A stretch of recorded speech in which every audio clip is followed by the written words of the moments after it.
ইঁদুর মারা বিষ খেয়ে একদিন পরে শিকার। রায়গঞ্জ মেডিকেলে যুবকের মৃত্যু। চাঞ্চল্য রায়গঞ্জের কুমারজোল গ্রামে।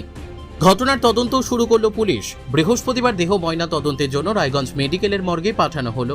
মৃতের পরিজনেরা জানান, মৃত যুবকের নাম গুলাব শেখ, বয়স আনুমানিক 19 বছর, বাড়ি রায়গঞ্জের কুমারজোল গ্রামে। পরিবারের দাবি, মঙ্গলবার দুপুরে যুবক জানায় তার পেটে ব্যথা করছে। তার চিকিৎসা গ্রামের হাতুড়ে ডাক্তারের কাছে করা হয়।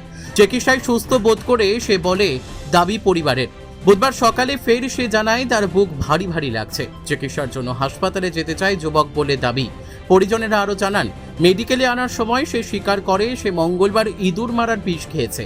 মেডিকেলে ভর্তি করা হয় যুবককে। সেখানেই চিকিৎসাধীন অবস্থায় বুধবার রাতেই মৃত্যু হয় তার। কিন্তু কেন সে এভাবে ইঁদুর মারার বিষ খেলেও তা বুঝে উঠতে পারছেন না পরিবার বলে দাবি। এদিন এ বিষয়ে মৃতের খুড়তুতো দাদা মান্নান আলী বলেন, রায়গঞ্জের নিশীথ সরণিতেই মিলছে ফ্যাশনের সেরা কালেকশন। রায়গঞ্জবাসীর জন্য একদম পকেট ফ্রেন্ডলি দামে এখন ট্রেন্ডি পোশাক থেকে শুরু করে এথনিক কালেকশন সব একসাথে। হ্যাঁ, আমরা বলছি আজকালের কথা। এখানে মিলছে এক ছাদের নিচে পরিবারের সবার জন্য পোশাক, মহিলা, পুরুষ আর শিশুদের জন্য অসাধারণ কালেকশন। মহিলাদের জন্য মন কাড়া শাড়ি, ব্লাউজ আর এথনিক কালেকশন। পুরুষদের জন্য ফর্মাল ও ক্যাজুয়াল ট্রেন্ডি পোশাক। শিশুদের জন্য রঙিন, আরামদায়ক ও ফ্যাশনেবল পোশাক, যা ছোটদের মুখে হাসি ফোটাবে। শুধু বৈচিত্র্যময় কালেকশন নয়, এখানে দামের সঙ্গেও পাওয়া যায় নিশ্চয়তা। সাশ্রয়ী দামে গুণমানে সেরা পোশাক পাওয়ার জন্যই আজকাল রায়গঞ্জের মানুষের আস্থার জায়গা দখল করেছে। ঠিকানা নিশীথ সরণি রোড, মোহনবাতি সংলগ্ন, রায়গঞ্জ, উত্তর দিনাজপুর। তাই আর দেরি কেন? আপনার এবং আপনার পরিবারের ফ্যাশনের সেরা গন্তব্যে একবার ঘুরে আসুন। আজকাল আপনার ফ্যাশন, আপনার ঠিকানা। নাম? আমার নাম মান্নান আলী। এই যে মর্গে এসছেন, কে মারা গেছে আপনার? আমার চাচাতো ভাই লাগে। কি নাম ওনার? গুলাব শেখ। আর বয়স কত? 19। আর বাড়ি কোথায়? কুমারজোল, কোন থানা সেটা? রায়গঞ্জ থানা আমাদের। কেমন করে মারা গেছেন? স্যার, ওনার তো প্রথম বলছিল যে আমাদের পেটে ব্যথা, বমি বমি ভাব লাগছে, সে কথাটা বলছিল আমাদেরকে। সে ভেবে আমরা গ্রামে আমরা মানে হাতুড়ি ডাক্তারের কাছে একটু ট্রিটমেন্ট করছিলাম।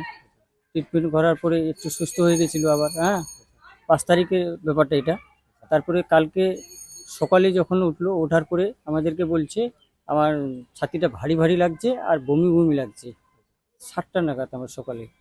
তখন আমরা জানতে পারলাম যে ছাতি কেন, কী ব্যাপার, এখন বমি বমি লাগছে, লাগছে। ও বলছে আমার খুবই খারাপ লাগছে, আমাকে ভালো লাগছে না, আমাকে রায়গঞ্জে নিয়েছিল। তারপরে আমরা রায়গঞ্জের রাস্তায় রওনা দিলাম 8টা নাগাদ। তারপরে আমরা হসপিটালে পৌঁছলাম, ভর্তি করেছি। আসার সময় আমরা জানতে পারলাম ও ইঁদুর মারা বিষ খেয়েছিল। সেটা কবে খেয়েছিলেন? উনি রাস্তায় স্বীকার করছিলেন, বলছে যে আমি 5 তারিখে খেয়েছিলাম।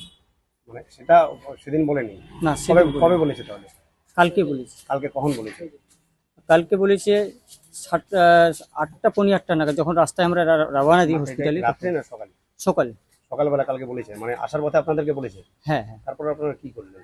তারপরে আমরা হসপিটালে নিয়ে আসলাম, ভর্তি করলাম। ডাক্তারবাবু এখানে বললাম আমরা, আচ্ছা। ওইভাবে আমরা মানে এই স্টেটমেন্ট দিলাম হসপিটালের গেটে, এইভাবে ব্যাপার। ওইভাবে ওনারা ট্রিটমেন্ট করার এস্টিমেট করলো। মানে উনি 5 তারিখের পর আপনারা তারপরে ওনাকে হাতুড়ি ডাক্তার কাছে তার বাড়িতে রেখে দিয়েছিলেন? না, ওইরকম কিছু আমাদেরকে বলিনি যে আমি বিষ খেয়েছি। আচ্ছা।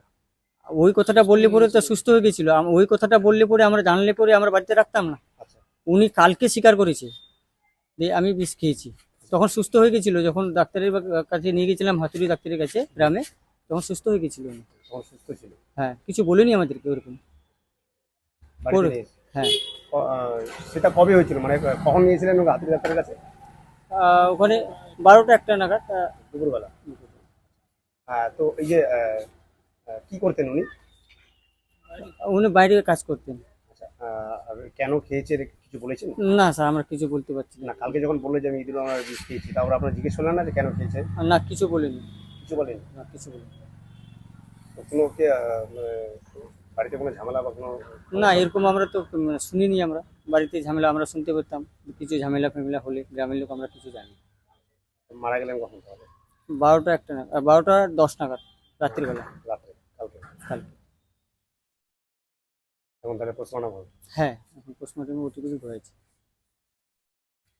রায়গঞ্জ থেকে বিথিকা পালের রিপোর্ট, কুলিক নিউজ।